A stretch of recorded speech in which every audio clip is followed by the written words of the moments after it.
Hello, everybody. Welcome to another insightful podcast of Aesthetify India. I'm your host, Gunjan, and co founder of Aesthetify India. In today's world, it has become very important to have a holistic approach towards health, and aesthetics is very much part of it. So, in this podcast, we'll try to establish the connection between wellness and aesthetics. So, as aesthetic practitioners, you will be able to understand it better that how this comprehensive and integrated approach can be to enhance patient care. So, to answer these questions and many more, we are privileged to have Dr. Aman Sharma with us. Thank you, Gunjan. Dr. Aman Sharma is a skincare specialist, a renowned skincare specialist from Delhi and Gurgaon. And his forte lies in clinical dermatology, aesthetics, naturopathy, and most and above it all, the holistic approach towards patient care. So, we are very happy to have you, sir. Welcome. Let's start with the basics. Sure. Please define this connection between aesthetics and wellness. And as per my understanding, or a very basic understanding, if inside is not treated well, it will never reflect outside. See, absolutely. That is the whole principle that aesthetics and wellness works on. For me, aesthetics is an outcome of wellness. So, if your mind, body, gut connection is doing well, then aesthetically you will be looking and feeling pleasing. It is about aesthetics is not just about the outer covering, just about the look. You may look great, but if you have a major discord internally in your heart, mind, gut, feeling axis, then the best of look will not be sustainable, and the kind of energy and the vibe that people will perceive around you will be very, very different than when you are actually well. So wellness has become a much abused word and a much confused word. So for me, aesthetics is an outcome of wellness. That's quite a deep thought. So, we will try to break it down further in Sure, this podcast. sure, So, let's make it a little controversial over here. absolutely. So, we are a generation of social media. I will not segregate this from the age perspective because we know all the age groups are there on social media, super Absolutely. active. Mhm. So we all are looking for instant gratification. We all want to look on that platform very well. We want to present the best of ourselves on that platform. So, as a practitioner, what do you think that this instant gratification is leading to? See, the instant gratification has always been there. This is a mindset. The only challenge is that social media setting, the current social setting, the current the current wave and the current mindset, the current lifestyle is adding fuel to that fire. So we've become very short-sighted when it comes to the aesthetic approaches. Sometimes that reflects in doctor patient both. Sometimes it is there only in the patient, sometimes it is there in the doctor. But yes, a short sighted approach will not give us great long term gains. And it is, I feel, I tell my patients it's okay to have a desire for an instant outcome, which is okay. We can have a little instant kind of a facial or a laser treatment or a laser bleaching or a fractionated Q switch kind of a treatment whereby you'll get a good instant result, but you will have to understand the root cause and ultimately circle back to sustainability. So what typically happens, a, a person's journey may begin with instant gratification. They may want and they may want certain treatments and they want a quick result. They want a quick filler to fix the under eye bags. But ultimately, as we learn, as our learning curve evolves, most of my patients at least, they come back and they take a full circle and they ultimately realize the importance of the long term plan, of the internal plan. And it's not like that you will not see results early. Even if you're having a even if you want an instant result, you will, and you're looking for instant gratification, but if you implement certain changes within 20 days, you can see changes in your skin color, tone, pigment, fine lines. That is the impact of food and lifestyle changes in a lot of my patients. Can say that wellness is a lifestyle, it's not a hack. Oh, absolutely, 100%. So you using, like you said, that there are a lot of treatments which are leading to these instant results, and today's modern lifestyle calls for it because we all have events, workshops Yes, where we want to indeed. look our best, and we do not have time at that particular time to go for a more longer procedure. So would you like, do you do these instant treatments in your practice? So something like a peel. I think Yes, yes. peels So still there are exist. many peels, Hmm. and peels have always been around, but there are certain very good newer products that are available. There are some nanotechnology peels available. Then there are some newer peels which have conjugated TCA and hydrogen peroxide, and they are very safe. TCA used to be the most difficult peel to do and handle, and we were not doing it.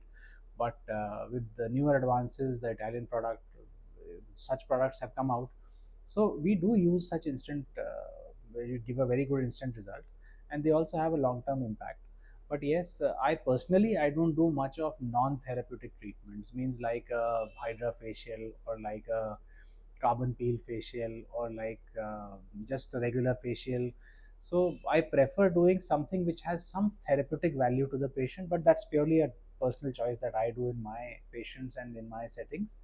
We also do those non-therapeutic or sub-therapeutic facials, but very seldom, because as a doctor with a certain skill set, I feel that if we do something therapeutic, the patient gets a better benefit for the cost, time, money, energy spent, vis-a-vis spending an hour doing a facial and not achieving anything therapeutic out of it in the long run. That's my take, but yes, we do. Right, right. I think that makes a lot of sense. Yes. So let's talk a bit about your case studies. So would you like to share one particular case which has been your favorite, where this integration has worked very well and the patient has walked back with a more sustainable result? It's very difficult for me to point out one case, but I'll tell you a certain methodology Mhm. whereby I got the patients who were chasing a good skin color, tone, texture, and lifting, some firming. They wanted a little Botox, a little filler. I've had a few of that set of patients that I'll recommend. Most of them approached me for some skin concern, anti-aging skin concern, non-surgical facelifting, maybe a jawline shape, maybe some hydration, maybe adding a little bit of filler. That's how they approached me, and I said that's okay. That these are good treatments, but on an evaluation, on meeting them, they had a lot of other medical issues also. They may had one of them had diabetes, severe, not controlled. HbA1c was 8 9. The other had certain lifestyle habits which were very high sugar and carb intake. Weight was little extra. No illness as such, but after speaking to them, getting started with some very basic treatments like fractional lasers, like peels, like certain other forming devices treatments, within one or two treatments I counseled them. They got a hang of it. The education and awareness plays a huge role. That's where the role of doctors come in. The doctors need to talk about it more so that they see a much better comprehensive result. So after counseling them for managing the waistline, the weight, the metabolic health, the lifestyle changes, and giving them an experience of a detox, we do Ayurvedic detox also. Giving them an experience of a detox they can do at home, and as an experiment for 20 days, a particular type of diet we put them on. They lost a few inches. They were metabolically much better. The energy levels shot up, and of course, with all of this, the patient feels much better, sleeps much better. And when this happens and your chronic inflammation and steroid level is down, the chronic stress and chronic inflammation goes down, the result of any technology or treatment gets much better. You can achieve much better outcomes with much lesser products. Like we saw today, you've Yes. seen a small amount of product make a huge difference because the patient's profile was a fit profile, Right. right? Hmm. So that's the case story I'd like to Yeah, share. right. So most of the patients, I don't think they know what to ask. They are aware that there is some problem, but what to ask and how to ask. So I think then this counseling and education will play a very important role as a practitioner. So, since we are talking about lesser or optimal quantity of the product, we all know that during aesthetic practice or treatments, these products are implants in the form of chemicals, in the Yes. form of other material, and they trigger an inflammatory response. So, in that situation, this integrative approach, how does it benefit the patient? See, this seems very contradicting. No? There Yes. is a on one side you're doing a naturopathic and Ayurvedic approach or a Mm. detox, or you're talking about yoga, breathing, Mm. and then it comes to fillers and using medical devices and implants and Botox. I feel there's no contradiction to them. Both of them are marvels of one of modern medicine, the other of our traditional wisdom and experience, and there is no harm in using them together. So if I am recommending a yogic detox for the body, if I am recommending a Ayurvedic cleanse or a panchkarma for somebody, of course I'll not do the filler on the same day. But yes, we do integrate it so that the response to the treatment becomes much better. Where there's no harm in using fillers, not all fillers incite inflammation, like you said. So it is not necessary that they would incite inflammation. The amount of the um, cross-linking chemicals used is something that has come to a lot of attention in the modern times now. So there are certain filler brands which have very low antigenicity. So whenever I am choosing a filler, I choose the brands which have the lowest antigenic potential.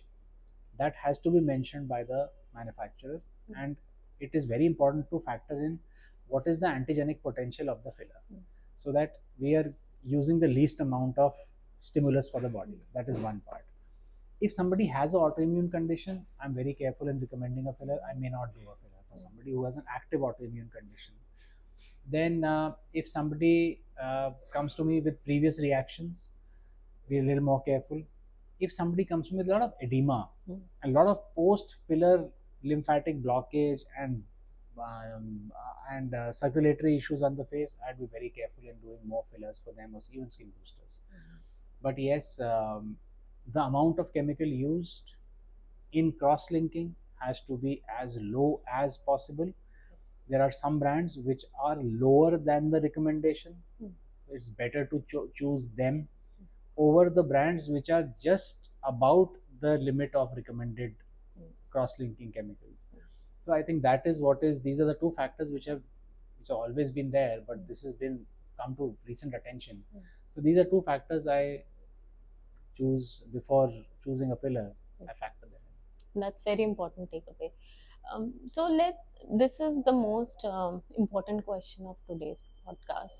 Why there is such a widespread misconception or low confidence for alternative therapies amongst practitioners as well as patients? I feel it is a lot of it has always been there. A lot of it has been created systematically as we were trained.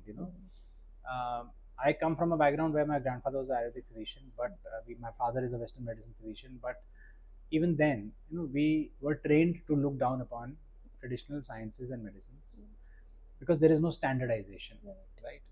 So that is one argument that a lot of people give. But then I ask them, the kind of tea that you make, or the kind of food that you make every day at home, is that standardized? Do you use measuring cups and beakers and weights? That's not standardized. So same way, we can consider Ayurvedic herbs to be special foods. So you can't really standardize them. You can't really standardize them. There have been now attempts, and there are some companies who are doing very good work. They've standardized, but yes, that is one challenge. Then we have not really experienced it. All of us have not gotten a right exposure to the benefit of both. For most people who are practicing Ayurveda, they don't know the magic of modern medicine. I don't see any controversy or contradiction there. There are certain things that we are very good at. There are certain things that we can borrow and learn from the other. So that applies to both the sciences. So for Ayurvedic doctors, I'll give you an example. They are doing a treatment called microneedling. What we are doing is a treatment called microneedling. We make small punctures in the skin and have collagen induction and infuse something. Now you'll be surprised to know there is exact same treatment exists in Ayurveda, and they also use it for regenerative medicine and for hair changes. But they would know in which body type to do and which body type not to do. And if you learn from that and use that principle, we can better know that which sort of patient will benefit as per their body type for microneedling. Right. They call it prachanna. It's just two different languages we are talking in, but the treatment is the same. Okay. We call it microneedling, they call it prachanna. So there are many such things. If we are exposed to each other, if there is more communication, more talking, more exchange of knowledge and interaction, then it always works. I know of doctors who go to Ayurveda retreats and take a retreat once a year, and they feel rejuvenated and they experience it. But how to implement it with modern medicine is a challenge. Yes, that is what my last 10-15 years of work is all about. We're trying to integrate it safely, scientifically, in a systematic manner, whereby In a more structured manner. any Western medicine doctor can know that this is the body type, this is the Western diagnosis, this is what how we can approach it, whether it be acne or urticaria or whatever, and get better outcomes. Right. So in fact, we'll discuss this in the later part of the podcast regarding this structure or the format. So now, we as a country, we are known for our natural healing processes, as you have rightly said. So, what is the trend which is happening globally? Who are the doctors or experts in this field who have implemented this and they have become success case stories? So this is very important to touch, because then this will give a very good perspective that this is not only restricted to our country, this is happening worldwide. See, there are many doctors, and with my patients, I share a list of doctors to follow. Okay. And they contain they contain a list of MD medicine doctors, they contain a list of gastroenterologists who are following very similar principles, knowingly or unknowingly, to treat patients as per body type. And using a holistic functional medicine approach, they are using it. So there are many such case stories. Dr. Dean Ornish is one very famous, who's published, you know, thousands of patients worth of data reversing heart disease with a plant-based diet. Okay. And it works. It's a documented, published, peer-reviewed, and they're running a program. John McDougall is one. There are many such examples. I can go on and on about it. But yeah, Dean Ornish is something which is older and established. Then there are many top Western medicine doctors like neurologists, Dr. Aman, who are also recommending alternative therapies, who are talking about yoga, who are talking about breathing techniques, who are talking about certain herbs and spices for managing things like ADHD. So they also know, and they're also coming to the same forte. My only dream is that this becomes more established and more accepted, and we can use it in a more structured way, so that it's better for everybody. It's better for the patient. The doctors are happy because they get a good outcome. That is what I would love to see happening in the future. And I think Yes. that is the future. Integration is the way ahead. Right. This is your passion. We all know that. So we can see a book of you, written by you, Yes, authored yes. by you. So would you like to share this with our audience? Talk a bit about it, and we all can take few insights. So this is bridging modern skincare with Ayurveda. This is all about the Ayurveda take on acne, on hair loss, on psoriasis, and the Western medicine take. So I've given it's a very basic book, and we've given all options as per Eastern medicine, that why the disease happens. For us, it is blockage in the oil glands, but for Ayurveda, it is a pitta kapha blockage. And how is it related to PCOD? And what all options do I have? Do I really need to use antibiotics? What all can I do to better understand my disease? So that is my target. It is it is for both doctors and patients, but for doctors, I find it very basic. But yes, the Eastern medicine aspect, we've put in basics of the Eastern medicine aspect, that what is Vata, what is Pitta, what is Kapha, and how we can, what does it mean in individual disease states. So that is what we've tried to bring out in the book. Okay. So you belong to this background. You have seen it as part of your childhood also. So it's inculcated in you. But is there any course that you can recommend, or any references that you can recommend for our audience over here, so that they at least get familiar? Because we know that for natural therapies implementation, you need to collaborate with experts. And as dermatologists, plastic surgeons, aesthetic practitioners, at least to get that familiarity, so that you can implement it well in your practice. See, it is. I would not. There is no course as such which would like a bridge course. Okay. There is nothing from the government side as of now, but yes, they are thinking and planning that there should be a bridge course for both Eastern medicine doctors to learn more about Western medicine in a structured way, and for Western medicine doctors to learn about Eastern medicine techniques and methods and the evaluation in a structured way. As of now, nothing comes to my mind which will really open up somebody. See, when we are walking a completely untreaded path, initially the person first few people who walk, they have a little difficult time. But I think now it will become very easy because there is a lot of information available on the net already. What we are trying to put together is a method whereby collaboration becomes easy across systems, and whosoever is willing to learn, they are more than welcome to get in touch with me, specific disease states and conditions, and I can educate them, talk to them about it. What I did was a basic course in naturopathy after completing my 3 years postgraduate training, and I did a little yoga teachers training certification that worked. But I always was fortunate to have Ayurveda doctors with me, naturopaths with me, yoga instructors with me. Always somebody was or the other was always there in my office. So we used to work together. Then we had Ayurvedic physicians. Uh, we were always consulting them. For a lot of my patients, we used to consult them online or offline. Since the very beginning, I was doing that. And also, we sat down with some senior Ayurveda doctors, made some specific protocols and guidelines to combine the treatment. For example, you know, uh, sometimes we really have to use a steroid for a patient. Sometimes we really have to give an antibiotic for the patient. So, what all Ayurvedic medicines are safe in that time? What all are not safe? What all? How to combine that together? So there have been protocols for that. But yes, knowing and learning amongst each other is better.